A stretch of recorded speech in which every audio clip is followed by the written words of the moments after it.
Hey everybody, Rich Fulcher here. TalkBox is the talk of the town. And if you want to show people, press subscribe right here. And we will show the world what TalkBox is all about. Today's guest is a comedian from Down Under. His name is Ray Badran, and he is hilarity personified. I've worked with him in London for quite a bit. He's not here. I've just looked down there. I don't know why. But anyway, you're going to enjoy the show. We talk about breathing. We talk about the Australian comedy scene and all such shows. He's going to be up in Edinburgh. I hope you check him out. Come watch.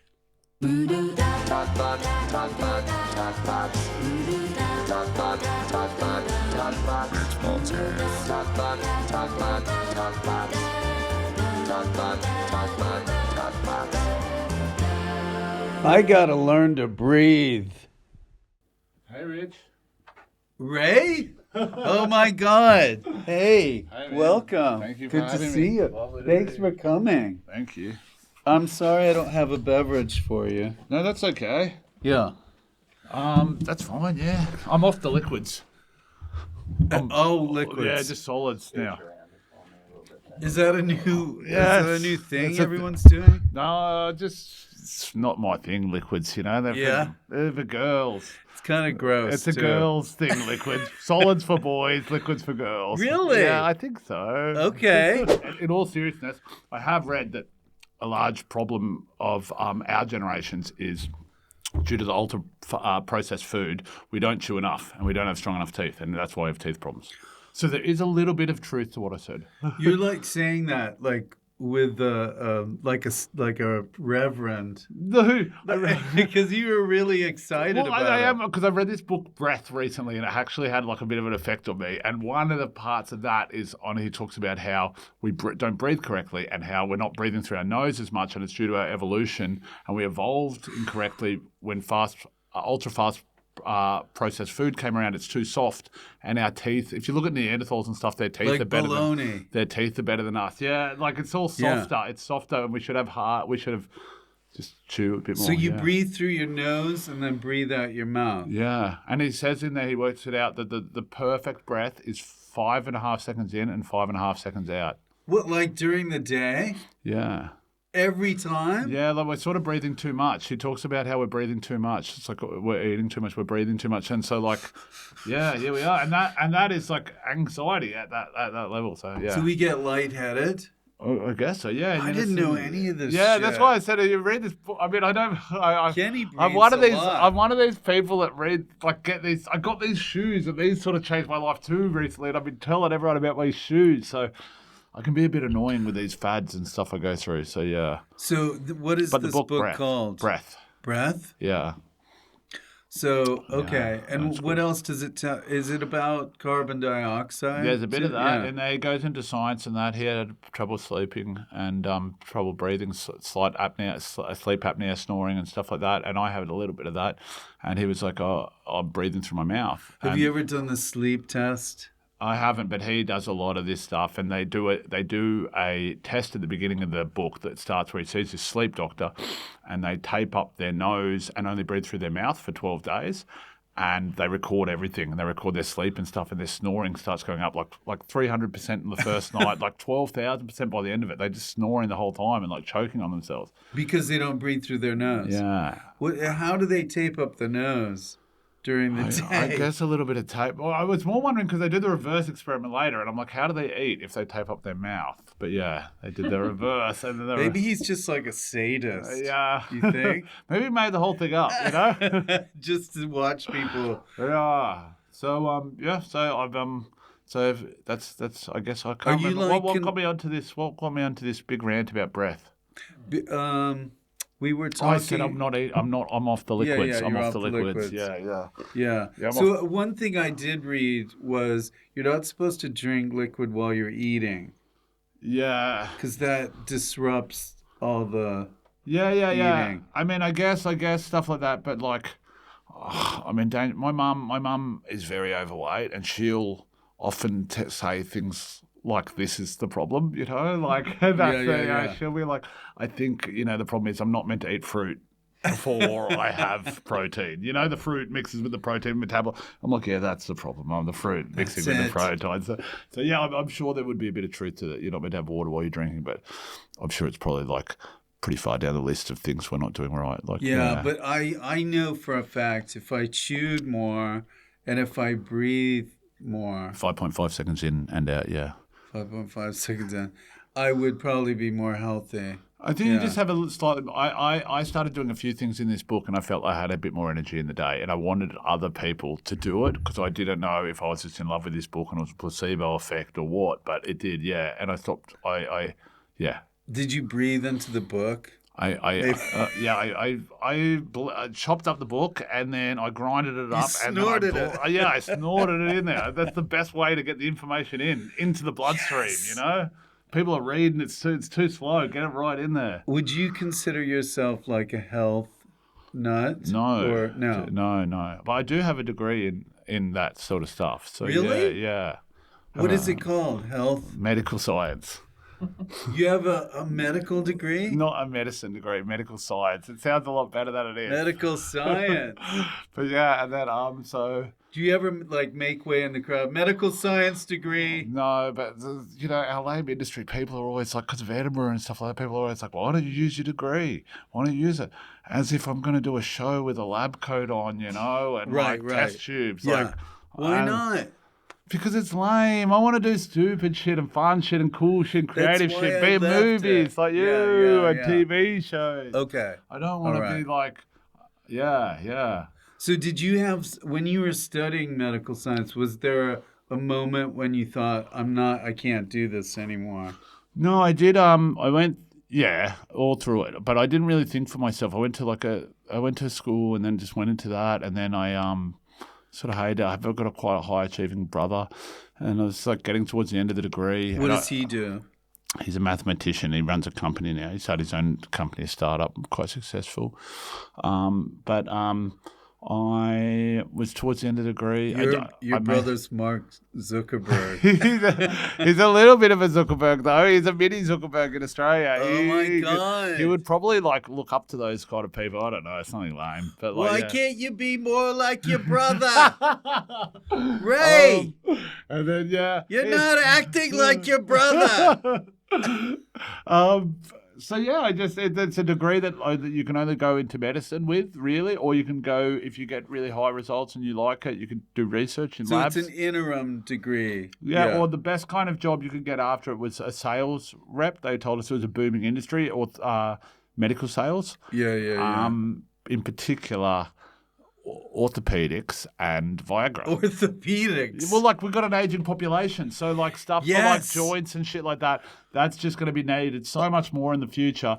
And artificial spines. Yeah. I'll tell you, if you...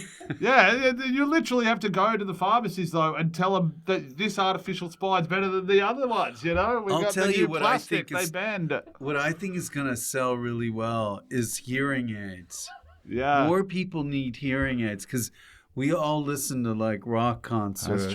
That's true. And as you're getting older, and I think people used to have a stigma because they used to be so big. Yeah. But now they can be really tiny. Yeah. And they also help, I don't know if you do this, but as a comedian, I've developed talking to myself now, because I spend a lot of time by myself. I go over jokes, I go over things. So you talk to yourself? A little bit, yeah. Okay, a lot. That's good. Do you not talk to yourself? Well, I do, but sometimes I feel weird. I do feel weird, but I think it's a comedian thing. I think we've got a lot of time. I think we're reflecting over a gig and reflecting over moments as well. Often moments from the night before. It's I could have said that. Oh, you repeat it and you get this weird feeling shit. Or you have a good one. You have a great, you have a great bit of improv. So you're thinking about that. Again? You're like, that was a good gig. I said that. I said this and that, and Do you tape all your shows? No, I've never taped a show. God damn it, Ray! And every now and then I watch it and I'm like, oh my God, am I doing that? Why hasn't someone told me for the last 10 years? I've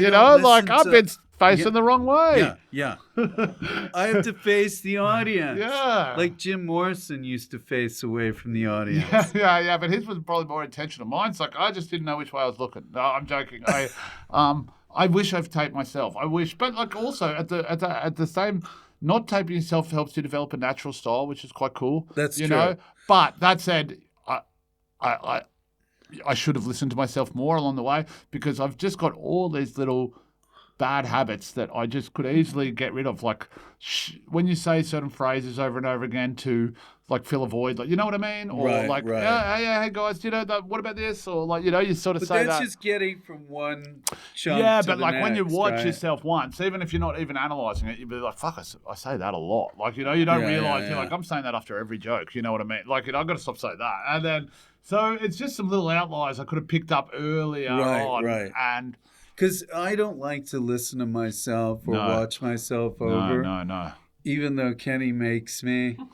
But when you really watch it and then you start to notice things, that's when you really start to make changes. Yeah, and I also think too, like, I don't like watching myself at all. I find it very hard. Like, I'm constantly embarrassed, shutting the laptop, say do something. Yeah. However, and it's very rare, but every now and then I'll be proud of a set, you know? And but it works. And I guess maybe like people like you and me, don't worry about like being so hard on yourself, because it's kind of like we're going for that. It's got to be a 10 out of 10 set, you know? And then you say, you're like, nah, that's good, you know? But like, it's all building to a 10 out of 10 set. Yeah. I guess that is the problem with stand-up. It's rarely is a 10 out of 10 set, so you always are picking at, you know, sometimes you have to sign off a little bit. It's like you do a TV spot or something like that, you look at it and you'll be like, I should have done that better. There's always some things you could pick. You kind of have to sign off at a 8.5 out of 10 or something like that, you know, sometimes. A little bit. Or perfection can ruin good quite often in our industry. So are you a perfectionist? Not at all, but I wish I was more of one. But I don't believe in a perfectionist either. I don't believe in like that sort of stuff. I believe that life's meant to be a bit asymmetrical. Yeah, you know? I think the key is a little bit of both. Like, be aware and strive to do better, but realize that it's a journey to get there. It's not like every gig has to be. And it's just like it is what it is. You know what I mean? That's the life. Like if you you might have a 50-50 chance if you flip a coin to be heads or tails, but if you do it like 20 times, it's not going to be 50-50. It might be 20 it might be not. It's more likely to be like 11 heads than 5 tails and this, that. So we can't expect a perfect balance in life every day. There's ebbs and flows, and I go with it. I feel like I've been so spiritual today, and I'm actually a really big idiot. This is my theory too, is I'm glad that our memories aren't perfect. Yeah. Because we forget the painful parts of the set. It's what makes us move on and continue to do. This is the problem with nowadays. I sound like a bitter old person, but like this is what this is a problem. Well, Eddie Murphy said he wouldn't come back and do stand-up. Not that he's the benchmark of this, but he's like, I don't know how you start. I just remember saying this quote. It just made me think. It's like, I don't even know how you start these days. Everything's online. Like, it's too hard to make a mistake. And that's, I guess, what you're saying. Like, he needs to go to like the Ozarks and stuff. Well, apparently what he was doing was I don't know if it's still happening. Netflix paid him a large bit to do a stand-up thing to come back, but he didn't want to do the sets, so he was sending writers out to do the material and coming back and seeing which bits worked and that. Like other people were doing the material and going back, sort of thing. He can't do that. The only way to tell is actually doing it, right? Yeah, and then there's all the inclinations and tones and like that just need to be ironed out, you know? Like, because I did gigs in Australia and here. And even though Australia's same with you, obviously. I don't know if you have this feeling. No, not Australia here, but you do gigs all over the world. And I don't know if you've had this feeling from staying in certain periods, but like England becomes more normal for me because I've stayed here for longer, right? Yes. And then I go back to Australia and it's hard. But then after about 2 weeks, it's normal again. No, it's not hard. That's right, but it's off slightly. Yeah. And I just feel like I have to iron out the cracks. I can't really put my finger on it. I just have to do a few gigs. You got to get used to it. Yeah, and I just get used to the timing and that. It's not off. It's not bad by any means. It's just like 10% off. They're not laughing at them. Yeah, so, and I just, there's a level of connection. You have to immerse yourself into it. Yeah. That's why sometimes if If I don't know a club or something, I like to get there early so you'd get a sense of the vibe. Yeah. Do you remember the first time I met you? Yes, this was This is in a good Sydney, story. right? Yes. I was You tell it. I was a plant in your. I wish I had. Because I've got the book at my family home back in Australia. I've got a book that you gave me and signed it. Yeah, it's But called I was- Tiny Acts of Rebellion, where I would do little acts of rebellion. Yeah. Like, one of them is you take off your seatbelt before the plane is totally stopped. Just ways that you can get back at Little the man. cheeky stuff. Yeah. So I did a live show. and Yeah, then- at the Opera House, at the Yeah. Sydney Opera House. So I had already done a run in Edinburgh, I think, and I was doing it at the Opera House. All I know is I was a very new comedian, like very new. And your opening act messaged me or rang me saying, hey, I'm opening for this guy and he's doing some like pranks in his show or some a filming thing and he's looking for a plan. He goes, would you be keen on doing this? I was like, yeah, all right. And then I was like, oh, who is it? And I was like, oh, it's Rich Fulcher, that guy. I was like, great. And then By the way, not that I always have plans. and then I went and I just did it. I remember I had to go out into the bar with a megaphone. You got me to go out into the bar in a megaphone. And we filmed it. And you filmed it, and then you had it in the show. It was like you showed that video in the show, but you made it look like that was live or something like that. So you picked me out of the audience and you gave me a task to go find someone or something like that. And you gave me the megaphone and I walked backstage, but then you played the video of me going into the bar with the megaphone asking, And it was hilarious. Yeah, it was hilarious. Yeah. So yeah. And did we interact at all? Yeah, you were very nice, very friendly. Good. You ended this show with Gangnam Style. I remember that. It was a nice show at the Opera House, a great show at the Opera House. I remember. Did you enjoy doing those shows? Yeah, it was nice. I mean, that's amazing. Yeah, it is an amazing venue. It's like even if you've been to so many venues, and even if you're from Sydney, it's quite breathtaking. And I just remember going. I hadn't seen stand-up in the Opera House before, so it's like first time. Wild. And I was in the front row and I was getting called up, so it was great. It was fun for me. So too. how soon after that did you make the move to London? Oh, a while. I'd been doing stand-up in Australia for a while. Oh, really? I got about 4 or 5 years. I got a web series with Comedy Central Australia and New Zealand. They came to Australia. Nice. And that was like I put a lot into that. And I was also doing like a radio thing at the time. And so I was pitching some stuff and this and that. And it was all getting pretty close. And I made the web series for Comedy Central, picked up a bit of interest and got some good reviews. And I was going to get I had a podcast with the ABC, which is the equivalent. I do a podcast. Well, it was one of the first podcasts commissioned by the ABC, the Australian equivalent of the BBC, and then.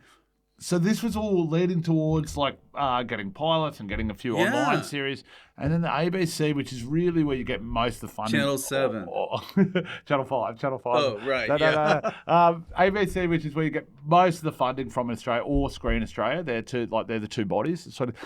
And I had they kind of lost all their funding from the government. Why? And it's all you mean when there political. was a new and there's a bit of a right-wing government. They didn't like it, and the ABC was sort of doing this leftist stuff. No arts. But I don't really, so it all went, and I was just a bit lost to stand up in Australia. Well, it's a great country and really good. It's kind of just like, what are you going to do, really? Stand up the TVs. Has so much good stuff. It is. We're a very funny country and funny people and this and that, but hot climate places, don't really work for creativity. People don't go out in hot climate. Like if you look at even Sydney and LA and they don't really, but New York, London, Melbourne, that's they where go it all out because it's like they've got nothing to do. There's no. In Sydney, we'll just go to the park, we'll just go to the beach, and we'll just sit in the backyard. There's too many options. And so it's. But look, very funny people. Your average person is so funny, and I'm just surprised. There's a lot of good things on TV in Australia, but I would think they would be cranking it out. I mean, I don't know, but it's a tale of old time. Like the frustration, people have frustration with every scene, I guess, but the frustration in Australia is so strong with the comedians that it's due to a lot of things. We're a small country, we buy all our media from, we're sort of colonised, and modern Australia's colonised and white Australia's colonised by UK, so we're set up by the UK, but we're similar to America in size and status. So we buy everything from America, and we're sort of really You're like influenced half and America. half. We are, and so but that is actually a really good thing too, because I think that's what's made our sensibilities really good. We can see the best and worst of both places, and sort of have that.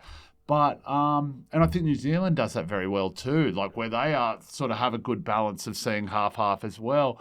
I think Australia, to Reece Darby. Well, I think Australia suffers from being almost a bit too big and not too small. So it's like we're trying to make stuff for in the country when we're not really big enough to make stuff for in the country locally. When New Zealand sort of do a better job, I feel like, of making they're a little bit more British. Well, they make more stuff for a global network because they can't make it for their little island, you know. So they make it more. And if you look at like what we do in the shadows, for example, like, which I think is so funny and so fantastic, it feels like if something like that was made in Australia, it feels like it would be very Australian. It doesn't feel like it would leave Australia. About three zombies in a small town, Australia. But that feels like it's a universal movie, right? And I just feel like it's made with a bit more of a global viewership market, whereas Australia would be like, it's made with a local market. So that's that. I blame the TV people. The TV usually people, for most of it. If they just embraced all the comedians and everything and let them go at it, write their own scripts, it would like be the biggest untapped resource of comedy in the world. There's so many good Australian comics. Totally. They should be ashamed that people like, you know, for generations people have left Australia to do that. Like they should be ashamed of that. And like, well, it's almost like, oh, that's what happens. But it's also like, because it's just such a small industry that it becomes like, it's not really an industry. It becomes like people employing their friends and people like that, and they just sit around. And I mean, I've read it before and other things. It's like one of the only industries that people can fail up in. Like I worked on this sports show once in Australia. This comedian Matt O'Kine. I don't know if you ever worked The footy show.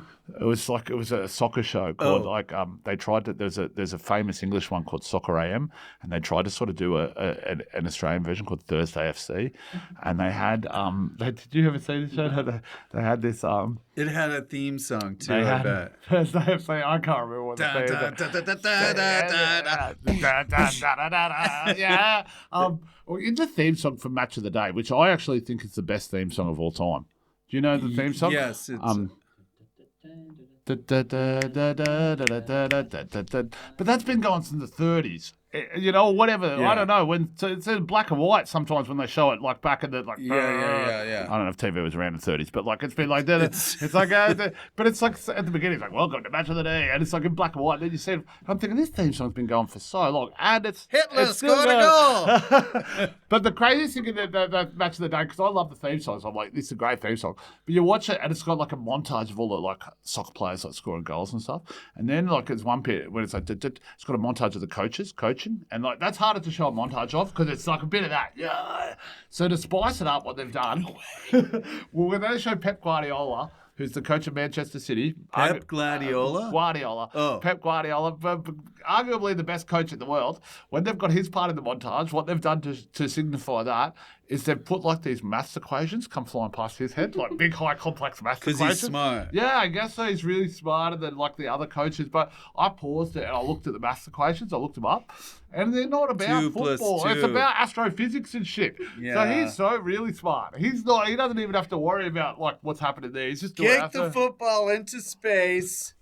Circle Jupiter. It would be get in this what's it called? The gravitational centrifugal force. And then it would zoom out into the goal so fast that no one's that's pretty good.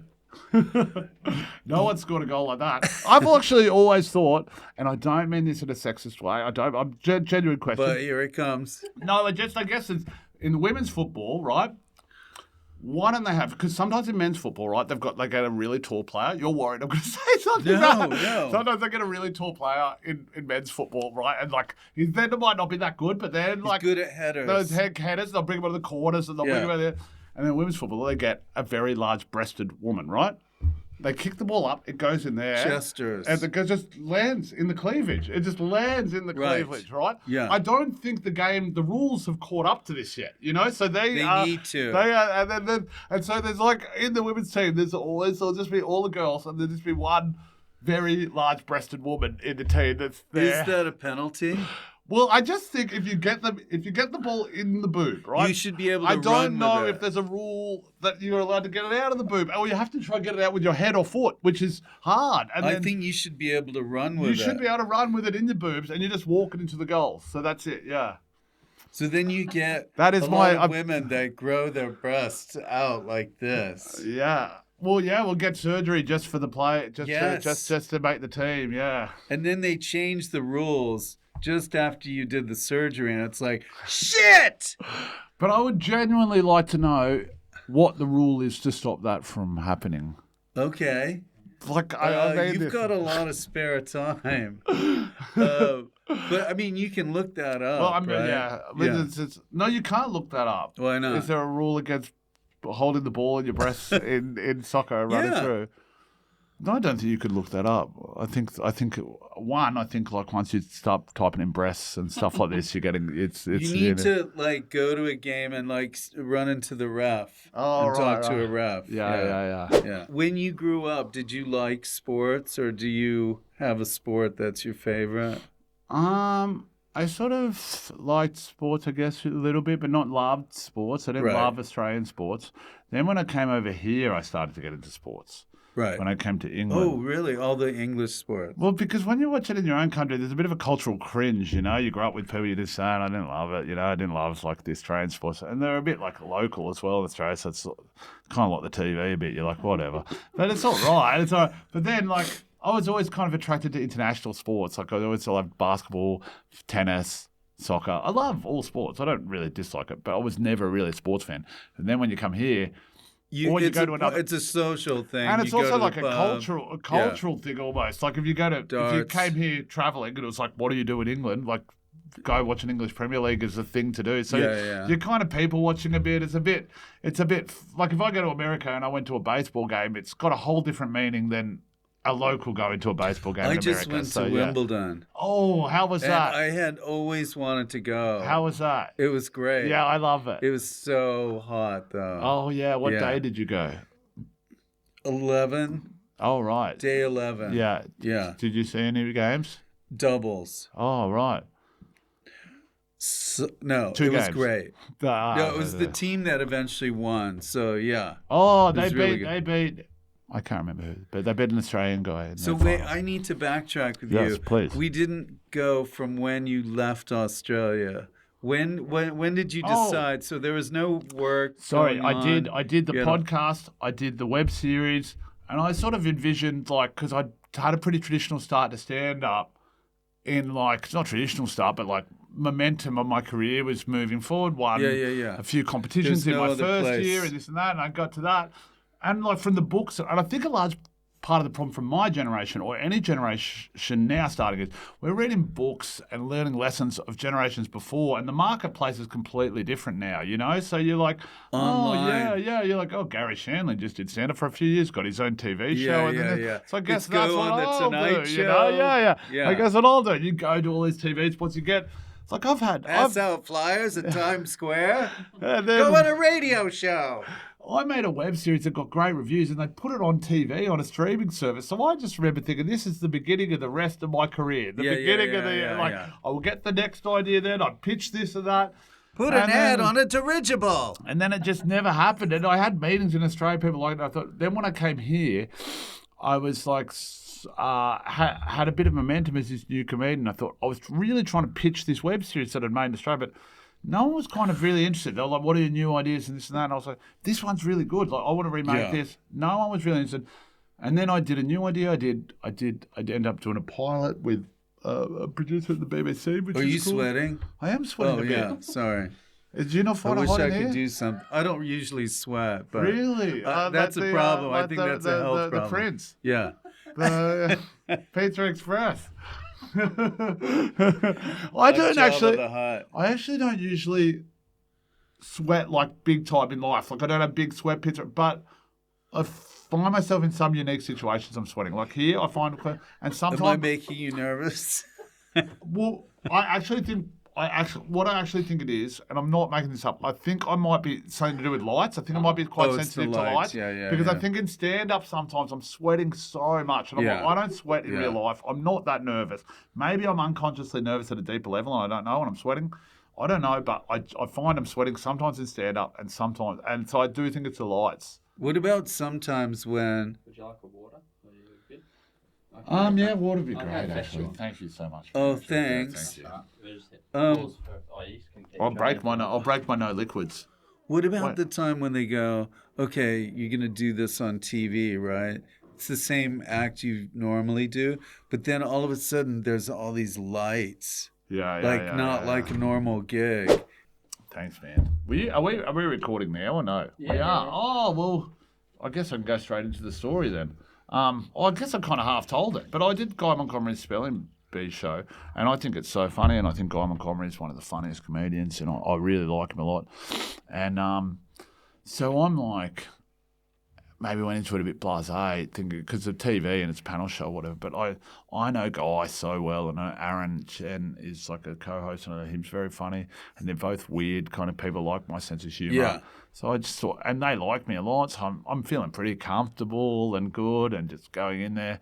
And then some of the other acts I was on with were very comfortable with the TV network as well, so that was a bit hard too. So they're yelling out stuff, and we just started, and I sort of got off on the wrong. I didn't get off on the wrong foot. I had one joke ready to say, and they were all sort of doing a bit more personal stuff, and some of them were known personalities with the audience, so that was kind of getting. And then Guy came to me and he said, Ray, what have you been up to? And I had this joke prepared, and I said, I thought I'll just. My style was to be, and I said, I've been training for tonight by, I've been on a strict diet of alphabet spaghetti for the last 2 weeks. And I said, the answers are inside of me somewhere. And it didn't really get that much of a laugh. And I remember I start panicking. Like, I'm actually started shaking. I started shaking. What am I going to do now? But then you watch the clip, they had the last to everything. So it's kind of like, it's fine. And it doesn't look that bad, but what brought us into this? The lights, the brightness. Yes. That. I was a bit uncomfortable on that. Well, you know what it is? I was a bit uncomfortable on that. It's like people that you can answer the questions on, the quiz shows. Yeah. And then the minute you're on the TV, totally. it's so different. Totally. And I'm thinking, because that's a spelling quiz too. I stuffed up a word that I should have known, and I'm just so annoyed at that. I did it with a K. I was like, not from the chocolate? No, the chocolate or the chocolate or the animal? You should have specified. And then you had a tantrum. Well, there's this episode of the Brady Bunch. Yeah. Where I think it was Bobby Brady or Peter Brady. Which one freezes. They're on this quiz show, and he just freezes and looks at the light above the camera. So some people would literally say you're pulling a Bobby Brady or Peter Brady. Pulling a Bobby Brady. Yeah, right. I like etymology, but I was thinking of where the word, because I was thinking about how it's a plant in your show, and I was thinking like where that word comes from, plant. Oh, when you were the plant, you were thinking about it? No, I was thinking about on the way here. I was thinking, I wonder where that word plant comes from. I was a plant in your show. And then I thought of, this defeats the purpose now, but then I thought of a whole definition that I was going to tell you and try to convince you about on the show. Oh, that's good. And this was the story. I stupidly have explained. Well, the story I'd come up with was the story was come with. It was a theatre show set in a forest in I can't remember what the name of it was. It was like Once Upon a Time in the Forest or something. A theatre show from like the 1400s, and a lot of the time the trees would talk in the show. So, but you wouldn't know which tree was going to talk. So the code for a person that was a plant. That was what I was going to say. Oh, that's pretty good. Have you in Australia? I love these kind of. I got a few, but in Australian musical theatre, like if you're going on stage, they'll say chukkers. Chukkers, like break a leg. It's good luck. Yeah, chukkers is good luck. And the etymology of that is like because when in early theatre days, if they did well as a bonus, they would get a roast dinner. They would get a roast dinner as a bonus, like if they had a good show. So now they're like chicken. We're gonna get chicken, and then chukkers. We're getting chicken tonight. Chukkers, and that's how it came in. Chukkers. Yeah. Well, So, chukas for this show. Chukas to this show. And all your shows, chukas to all of them. So when you came over here, you didn't know a lot of people, or were you? No. Well, a lot of Australians do a 2-year visa. So, like, Right. it's not abnormal for Australians to do that. And in fact, it's a bit of a rite of passage because we're so far away from the world. And like, were you thinking, I'm gonna make it here, or I'm just gonna do the 2 years? I'm thinking I'm going to do the 2 years. I'm going to travel a bit. I'm going to do stand-up. I'm going to grow as a human. I'm going to go back. I'm going to figure out what I want to do. Chew a lot of food. I'm going to chew, and I'm going to learn how to breathe properly, and I'm going to figure out what I want to do with my life. Then came over, and I was going well, and I was doing stand-up, and then it must have been a time, and it was pre-COVID, so it must have been, I think the scene was a bit more thriving then, and it must have been a time where they were looking for new comics because they're all obsessed with Edinburgh, you know? Yeah. And they're obsessed, so they're looking for the next new comic they can take to Edinburgh. And they're like, which comics are good that haven't done Edinburgh? And I'm just on the scene at this point, and they come and ask me, and they're like, do you want it? And I was like, nah, I don't want to do Edinburgh, or something like that. I said something, I was a bit reckless. And then they were like, And I was like also getting a lot of opportunity. It was Avalon at this time, big agency, and they were like, "Well, come back and talk to us in 3 months or 6 months or some shit like this." And I was like, "Oh, that's disappointing. I really kind of wanted that." And then I was like, I was really. You got to do Edinburgh. I remember the guy in the meeting. He was like, "What do you want to do if you lived here?" And I said, "I'd love to have an all year round summer." And he goes, "What?" And I said, "An all year round summer." I'm like, I go back there in winter here, and I remember he was like. He was gobsmacked that I said that, but I was thinking everyone's going to think this is a pretty good idea, the all year round summer. I got it from a cricket player because they kept playing cricket around the world and they never had winter. He's not trained for that kind of answer. No. This is what we're talking about, the TV people, you know. And then he wants to know a plan. And then so I was steps. He was like, come back to me when you know what you want to do and this and that. And I was like, oh. So I went Damn home. it. I was like, why did I tell the manager I want to have an endless summer? And then I was like, lots of chewing. And then I got another meeting. They kept coming back and seeing me and stuff like this. They liked you. And a new manager there, a different manager came and saw me and she was like, so I heard you've already seen Julie and stuff. I heard you want an endless summer. And, and I went, what would you like to do? And I said, I really want to do Edinburgh for the first time. I really want to. You were learning. And she's like, really? I was about to say, I can help you. What if you said endless spring?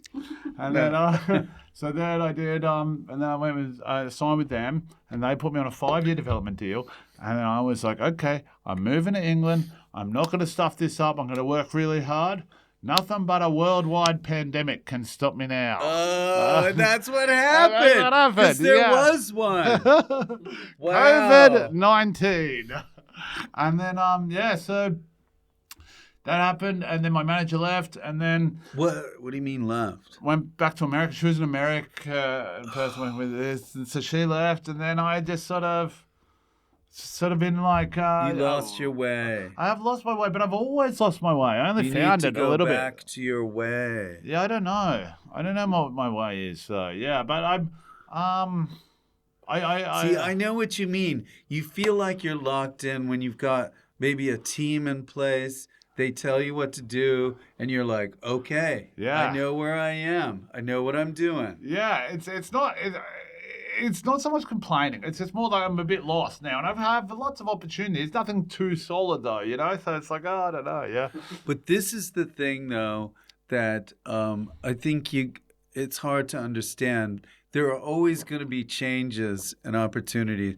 But live stage always seems to be there, right? So if you keep powering through that, whatever, is going on around you, that's like the solid thing. Yeah. He says it in Sopranos. He says there's two things that are immune to recession.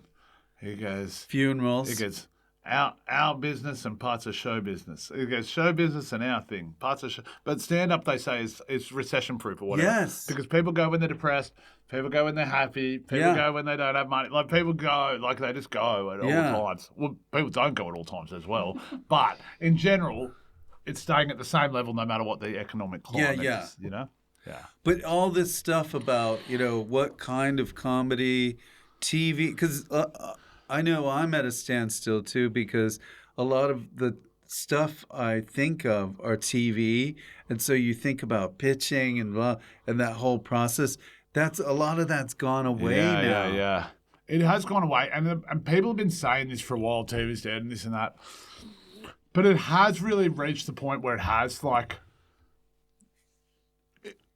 It was very underground if you got recognised off being an online persona about 5 years ago. And now it's kind of like getting recognised, being known off TV. You're the person that does Chicken Shop Date. You're the person that does that, you know? Like, it's like, that's more normal of a TV show than a TV show now, you know? Yeah. Having a TV show now is almost like sort of being on midday TV a little bit now, you know? A little bit. Like anybody can get on TV.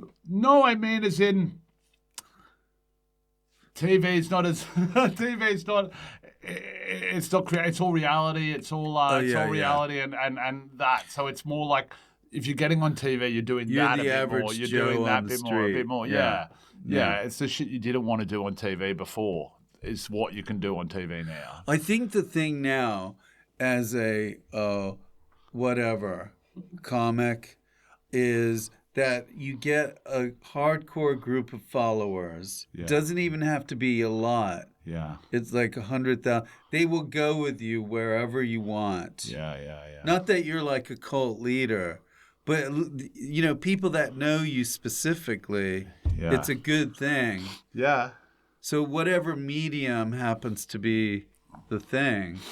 What are you working on next apart from this podcast? But what's your focus? Is it stand-up now, or is it because you're talking about live stuff and I see you kind of do everything a bit, you know? I know. I want to do more live. I wish if somebody told me that you got this live thing, this big live thing in 6 months, just do live up to then, I'd be fine. But I've got all these other things like writing. Would you do Edinburgh again? Yeah, I would.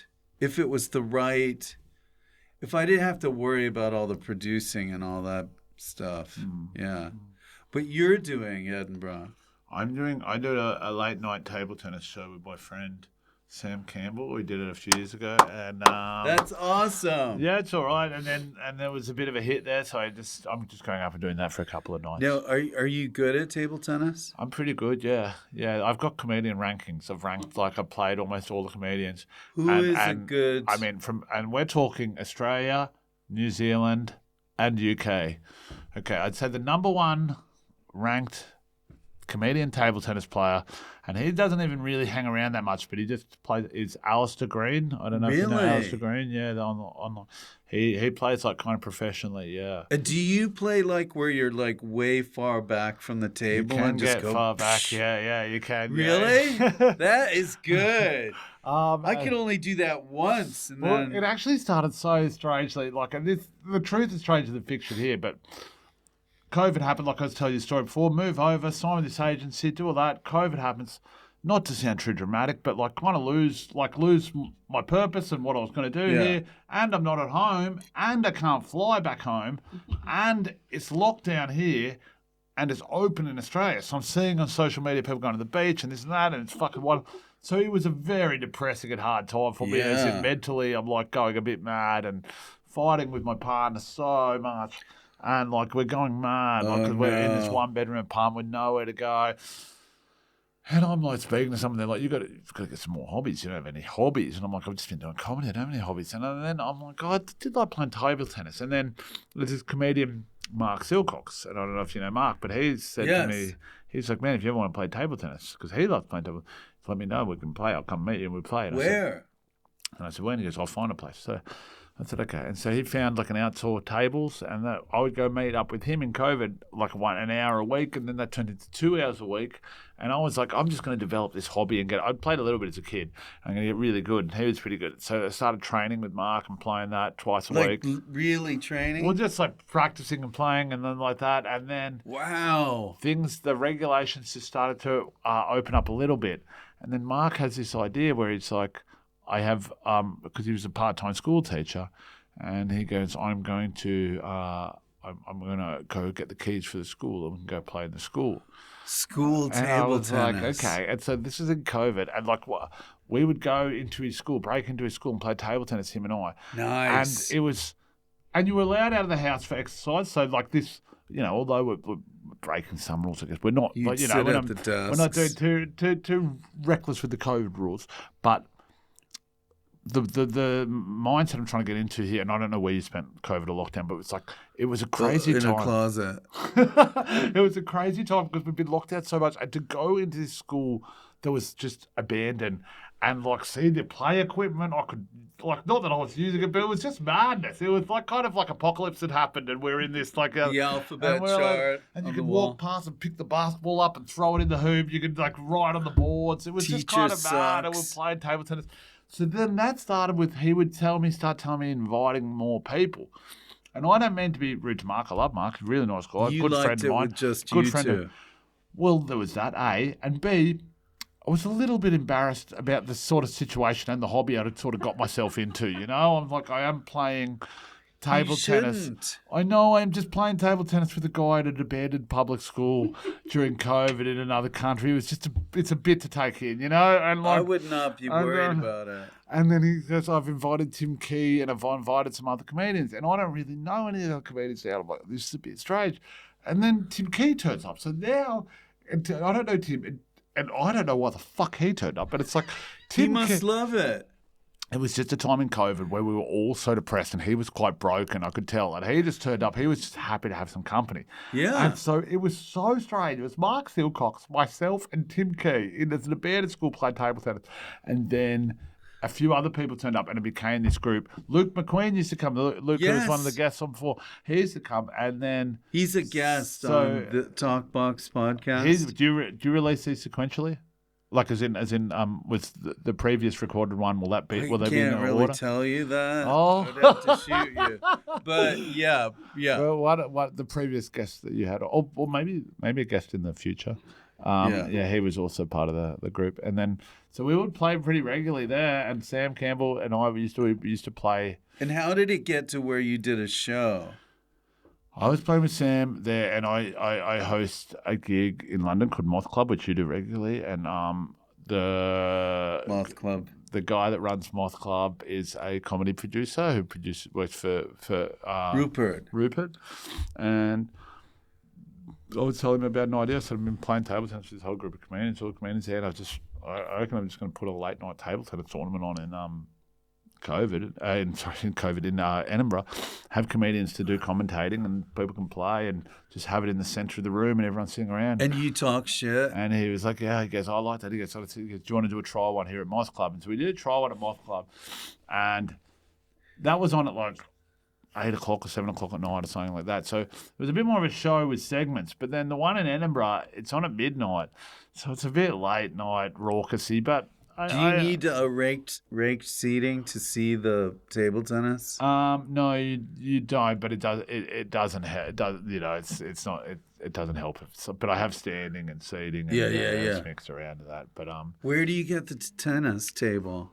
I bought it about 4 years ago when we did the first one. It's just still there. They so keep you it take it up? No, it's backstage. They keep it there. Yeah. So what's the venue? Monkey Barrel 3. Monkey Barrel 3 at what time? So at midnight. So go see Luke McQueen's show at 9:40, and then go to your show at midnight. It's called King of the Table. King of the Table. Oh my God, Sam Campbell. Yeah, I mean, I'm not sure if Sam's going to be in Edinburgh to host it, so I don't want to You'll be the main host. But if he's there, he's always part of it, and always really good lineup of people in it. Yeah. So. Man, that's great. Yeah, so it's fun, and but yeah, I don't know. So have you gotten the excitement back from COVID? From COVID, I have had the excitement back. I wrote ideas in COVID, which I was grateful about. I worked on my health a bit, which was quite a bit out the window, so that was kind of good. And I ended up getting a pilot. I made a. That's great. I wrote 2 ideas in COVID. One I wrote out completely, and the other one I wrote and I really liked. A table tennis detective. No. And it's all table tennis related. In COVID, I had a common area in my building, and we'd all go out. I'd go out to the common area, and like other people come out on like a Friday and stuff like that. And people start chatting, and And our building became like a bit of a microcosm for the real world, like Yeah. So this was like going out on a Friday night. Let's go to the garden, and people would be out there. They're couples, they're various things on their little things, and you chat and say, "Hey, how are you? And how's your week? And what are you doing?" And people found out I was a comedian, and they were like, "Oh, what are you going to do? Comedian? You should be writing something." And then someone says, "Yeah, you should write, make something." I've got nothing to do. I'll help you. That's what they said, and I thought, okay, you'll help me. And then I thought about it, and I thought that's pretty funny. So I said, I just turned up there one day, and I said, "Do you want to do a podcast?" And he was like, "Yeah, okay." So I just hit play without really like a civilian? without really knowing him. Oh, my And it was called God. Me and My Neighbour, and it was so but the recording quality was really bad, and he started to get a bit mad towards the second episode, but made me realise there's something here. Right? Did he get mad on the air? We was just always trying to be funny, and like it was sometimes very funny. Damn it. It was sometimes very funny, but then sometimes just kind of got annoying, and towards the end it kind of got annoying, and it wasn't sustainable. But like, there were some moments that made me laugh, and I do think of something that guy said to me often that makes me laugh a lot. This one of the things. But you had a Carl Pilkington. It was a bit of a color. Well, one thing that made me laugh a lot that he said, and I always think about this, and it's not what he said, it's the effort of him trying to be funny all the time and me realizing. I said, so I'm getting to know my neighbour on air, on the thing, and I said, so, man, what did you do? What did you do before this? What did you do at school and stuff like that?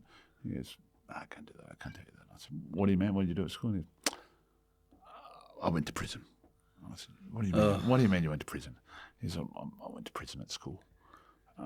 Detention, it's called, but I was there and they put me in prison. I went to detention.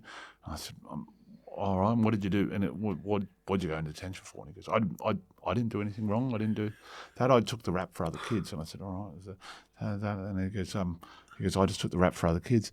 And he goes, someone else did the trouble. And I said, I said, what do you mean? He goes, well, I said, they did the crime. He goes, yes, they did the crime. I did the time. That's what he said. It all went to that line. He goes, they did the crime. I did the time. Like that. And I remember going, what's this guy on about? You should have dressed him down on the show. And I just think about it a lot. They did the time. They did the crime. I did the time. And it makes me laugh sometimes just walking down the street. Not in a really funny way, but I just think this guy was crazy. Yeah. That's someone trying to be funny and can't You really should get give that. them that on a T-shirt. They did the crime, I did the... Yeah. What do you remember what it was? There's a good one. Did you ever see the show Paul T. Goldman? No. One of my favourite shows one of my favourite comedy shows potentially ever. And I think Shit, you would love it. I think you would absolutely love it. Made by this guy who's director in some of the Nathan For You and some of the, I think Borat 2. I love Nathan For You. And it's about this guy, Paul T. Goldman, who... He literally tweeted at directors for about 10 years saying, will you make a story about my life? Will you make a story about my life? And this one guy's like, yes. And they make it for 10 years. Seth Rogen's the executive producer, and it's this guy. And there's just a moment in it. This slipped under my radar. Oh, it slipped under a lot of people's radar, and I really love to recommend it. And, okay. And because I'm often wondering, like, why isn't this put in, like, comedy, like, royalty? This is so good. But I think it was, like, at the point of, like, people doing public stuff. I think there's question marks over whether they should have done it with this guy. Not because it's like, the guy does it out of his own accord and wants to do it. Yeah. But they do it over 10 years. So it's like, how much did you manipulate? How much didn't you? And stuff like that. And once you start to read into that, it sort of loses a bit of its shine. It's kind of like when the first Borat movie came out, and then I read that a few scenes were made up. I was like, oh, that's a bit shit, you know. Not shit. Like I like the movie. It's fantastic. But you're kind of like watching it now, and go, which ones are made up? Which ones are real? Which ones aren't? Which ones are like that? What got me about? I love the first one. Yeah. Is later on he gets so publicly recognized that he can't be Borat. Yeah. Right? Yeah. But I got a movie hilarious. ready to pitch, I reckon, because I could look like him. Borat 3, I'm the son, right? Yes. Yeah, and to modernise it, because you know how often like they make the new one and they modernise it, like to make up for the past mistakes, sort of thing, like Coming to America 2 or something like that. So to modernise this, I'm Borat's gay son that he doesn't know, and I'm getting married to a man, and Borat gets the invite, and he has to come to terms with this. It's kind of Nice. And my phrase is my husband, like that. So I've got a bit because he's Okay. like my wife, and I'm like my husband. I like it. Not bad, yeah. Yeah. There's a few things, Yeah. Well, that's the thing. You got to be able to, when you see him, Sacha Baron Cohen. Yeah, Borat 3. Yeah. Have you met him? I've met him, yeah. Were you in a show with him? Were you in? No, I wasn't in a show, but I did meet him. Yeah. He's tall. Under what circumstances was that? Oh, I think it was at a party. Yeah. Yeah. Can I ask a celebrity question? Who's the most famous person you've met? Well, okay. Philip Seymour Hoffman. Really? Yeah. That's cool. I He's mean, a cool that's one. He's a pretty cool one. famous. Yeah, but he's cool too. Yeah. I did. I was a body double for David Hasselhoff in a Sydney He's a Comedy god. Festival show. Yeah. He's a god. They got him he was in Australia for Comic-Con, and they got him to do an appearance at the Sydney Comedy Festival Gala at the Opera House. And once again, I don't know why I was the go-to guy for like pranks or anything like this or plants, but they rang me and they were like, "Oh, we've got him coming in as this." The mascot of the Sydney Comedy Festival was a gorilla, and he was going to come on at the end and like take off the gorilla mask and be like, "I'm the gorilla," and then like they sing a song. It was a bit weird anyway, programming-wise, but that was their plan, right? And then they got me, though, because he didn't want to come. They'd written that he'd come on stage beforehand and interact with the host, and he didn't want to do that. So they got me and another gorilla suit to do that. And then David Hasselhoff come on at the end and do it. Nice. But I met David Hasselhoff backstage. That's great. But he was, I think if you met The Female nicest Hoffman, guy. it was nice, but I think if you met Female Hoffman, it's kind of cool. No, He's it's kinda not the most artistic. famous. I should have said Timmy Chalamet. Oh, really? Timothy That's Chalamet. right. That's recent. I tried to That's say racist. No, I tried to say modern and recent at the same time and said rodden. But that's recent. Yeah, but Unless you met him when he was a little baby. no, he was getting. He's very famous, right? Yeah. Yeah. We haven't even Oh. done the segment yet, Rich.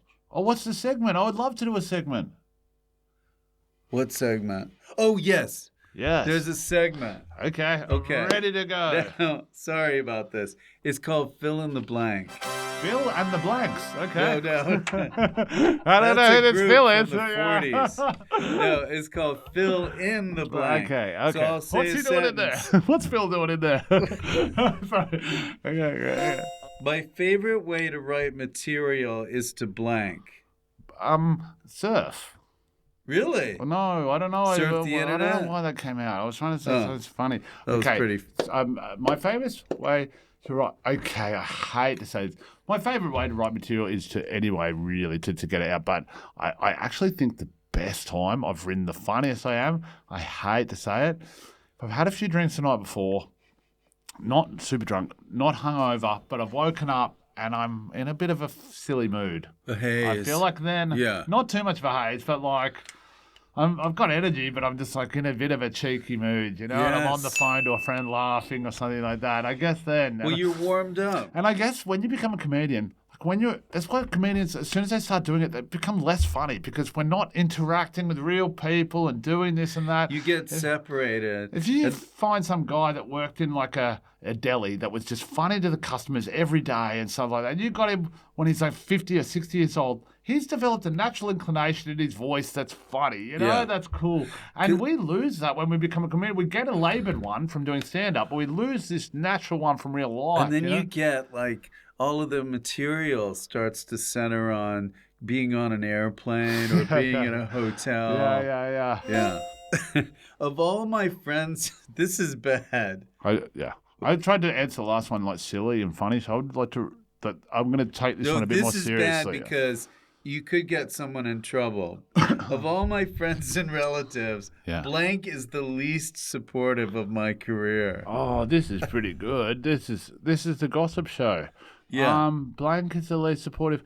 My whole family is quite unsupportive of my career, but not in a harsh way. They're very Because you're a supportive. medical examiner. But they're all nerds. They're all corporate nerds, you know. Yeah, So yeah, it's a yeah. bit for me to become a comedian. It's kind of like in those movies where like an 18-year-old girl's like, I'm going to become an actress in Hollywood. Yeah. Like, so there's a bit of that element to what I do with my whole family. They don't understand it. So I guess all of them. Yeah. Okay, all of them. I've watched this movie, blank, more than any other movie. I've watched this movie blank more than any other movie. I don't really rewatch movies much as an adult. You don't? Not as an adult, no. Okay. But when I was a child, there were phases. There were phases that you would go through as a child. So I loved all the comedy movies as a child. They all got a real big Coming watch for to me. America. Coming to America was one of the first. Was like a movie my parents watched that I watched with them. But like all the sort of classic frap, like the your Zoolanders, your Step Brothers, Anchormans, your Happy Gilmores, your they call that kind of stuff. School. Yeah, old school. Yeah, Old school was a big one actually. That was a big one, a big quotable one, and that was kind of my thing. Dodgeball. There was one that I forget that was like kind of, I think it's a bit naff. It was kind of like a race movie, not like race, like as in running a race movie, like The Amazing Race. It had Rowan Atkins in it. It had 8 people racing towards something. It had race in it, and it's like a millionaire that puts up a prize, and they're all trying to go for it. And that was quite a funny movie that I watched with. Really? I'd be better off. The Amazing Race? Television series I have rewatched a lot, like you know. And early days, like The Simpsons and stuff like that. I knew all the lines from the early Simpsons. I knew every line from the episodes and stuff like that. So Simpsons I would rewatch constantly, and sitcoms I would rewatch constantly. Yeah. Nice. Blank is the longest I've ever gone out with someone. Well, it's my wife. I've been with her for my whole life. We got separated for COVID, which was tough because it was so tough on us.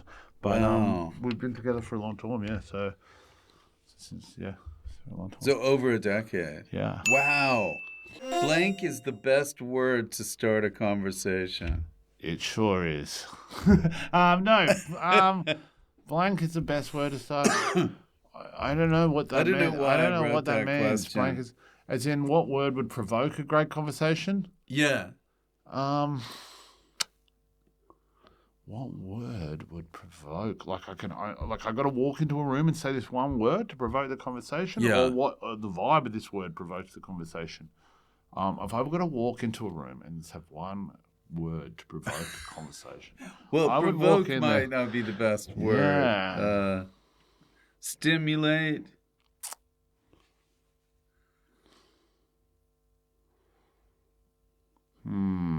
I might be misreading the brief. I feel like it requires more than one word. You know, I feel like it doesn't matter. You can say a sentence. Like not bad. Like the words you're saying, I'm hearing above stimulate. That's a pretty good one, actually. Yeah, just say that. Stimulate. Stimulate. And then they'll be like, okay. Okay. I can't end on that question. No, you did great though. Oh, did I pass? I give it a 20 out of 20. But there's no wrong answer. Oh, okay. I felt like I got a couple of them wrong. But listen, I want to wish you luck though with Edinburgh. Thank you. I'd love to. Are you going to do any sets though while you're there? Yeah, I'll do a few sets. Yeah, I'd love to. Are you going to come up at all or no? I talk about it to people, but then I don't know how realistic that is. Yeah. Well, if you ever do another show and you need another plant in your show, I'd love to do it. Although, forget that I said that. If you watch the show, I've always had I've had 2 ideas for a plant. I want to do one. I want to hire an opening act from Airtasker. You know this TaskRabbit, these websites where it's like you put up who wants to clean my house and it's like $16 and stuff like that. Yeah. So I say who wants to be my opening act? Yeah. And I hire an opening act from That's great. TaskRabbit. So that was one thing that I was going to do. And then the other thing I was going to do was then that opening act then has an opening act though, like a real opening act. And then so all the openers have openers. And I really only have to do like 3 minutes in the show, That's you great. know? Because I've hired like 17 people to be opening acts and they're all sort of... And then, your act is just playing table tennis. well, I just come out and introduce the show and say goodnight at the end, you know? And perfect. the openers do the rest of the work, yeah. That's great. So, yeah. Well, good luck with that if you ever Thank you develop very much. that. Yeah. And I'm sure you're going to have a bright comedic future. Oh, thank you, man. And, well, it already is. Yeah. But, yeah.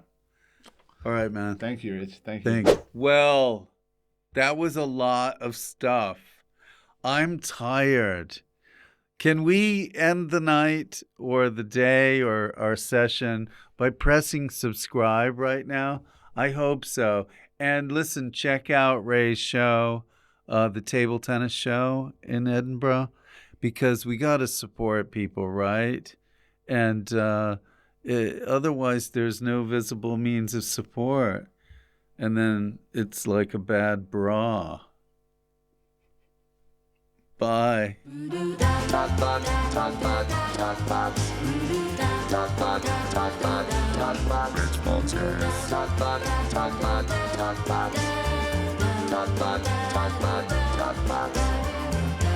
Rich Fulcher's TalkBox.